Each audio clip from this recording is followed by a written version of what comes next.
Okay guys, so what we're going to do today is we're going to show for any quadratic of the form ax squared plus bx plus c is equal to 0, then we can find the roots by using the quadratic formula of x is equal to minus b plus or minus b squared minus 4ac square rooted all over 2a.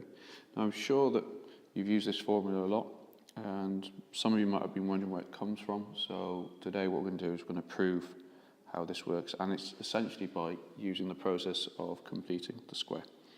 So the first thing we need to do is, in order to complete the square, we need to have the coefficient in front of the x squared equal to 1. As you can see here, we have a lot of x squared. So in order to get rid of the a in front of the x squared, we're going to have to divide the entire equation by a.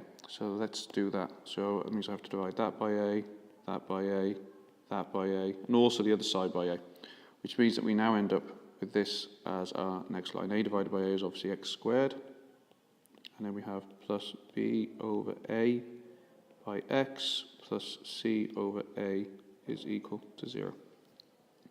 Now what I'm going to do is I'm going to complete the square. And in order to do this, what I do is I halve the coefficient in front of the x. So I need to take half of this. So if we halve the x, it looks something like this. We have x plus b over 2a, because it's half of b over a, and that's squared. The plus c over a is still here, is equal to 0. But we have, if you remember from completing the square, we have to square the second term here and take it away. So we have minus b over 2a all squared, like so. So let's work that out. So this stays the same, x plus 2 over 2a squared. And if we square both top and bottom there, we get minus b times b, which is b squared. 2a squared is 2 squared, which is 4a squared. And we've still got that plus c over a is equal to 0. Now what I want to do is I want to try and get these two terms over to the other side, over here. So let's do that now.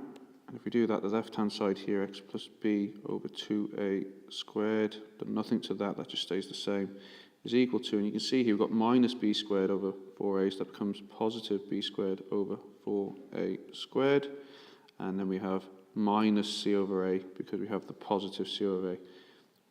Because we have to take it across, we have to change the sign. Now, I want to try and get a common denominator on the right-hand side, so I want this and this to be the same, which means I have to multiply the c over a by 4a. So what I want to do is I want to multiply top and bottom by 4a.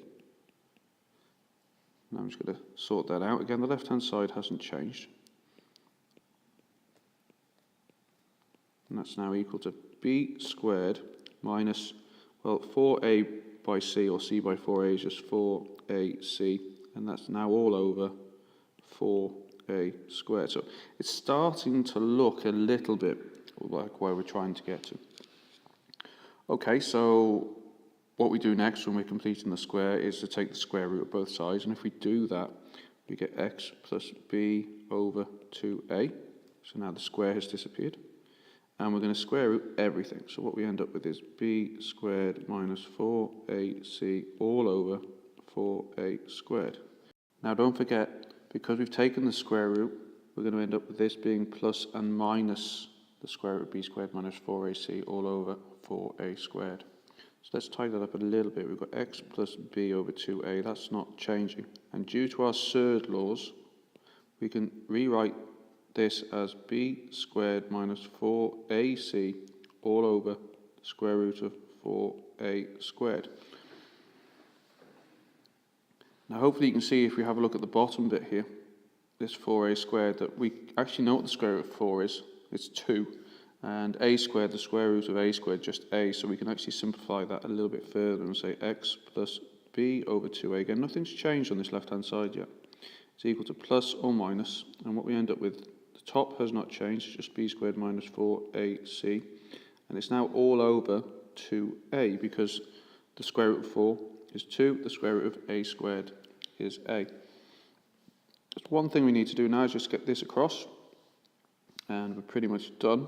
So let's send that across. It's plus b over 2a, so it's going to come to a negative now, so it's minus b over 2a plus or minus the square root of b squared minus 4ac all over 2a. Well, it's very, very close to what we're looking at up here for the quadratic formula. Not quite. You can see here, or hopefully you can see here, that what we have is the denominators are the same, so we can combine the numerators and put it over that common denominator of 2a, and we're done. So the final step is x is equal to minus b plus or minus square root of b squared minus 4ac all over that common denominator of 2a, and that's the proof of the quadratic formula.